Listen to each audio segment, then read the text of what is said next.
I didn't see anybody in there. You got a driver's license? We have one running. Get on the floor. Beat I think I shot that man. We're looking at the roles of race and segregation in the adjudication of citizen complaints against the Chicago PD.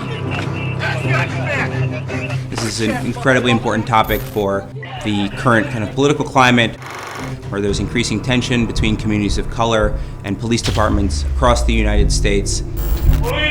We examine over 10,000 citizen complaints against the police.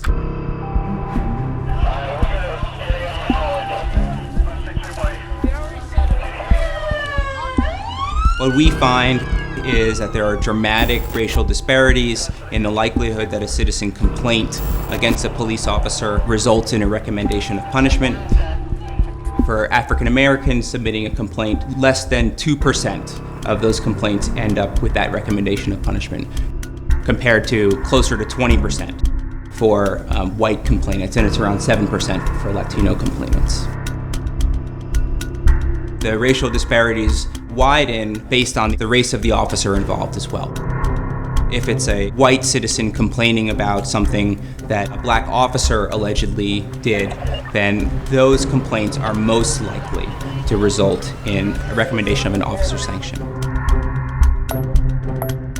The other interesting finding that we have is the role of segregation in this process.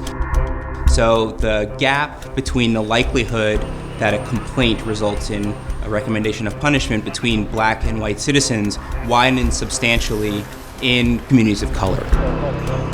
The complaints that are most likely to result in recommendation of punishment are by white citizens in predominantly African American neighborhoods. This is incredibly important in this political climate where we're kind of struggling with this very important relationship between the police and the police. Oh my God, are you?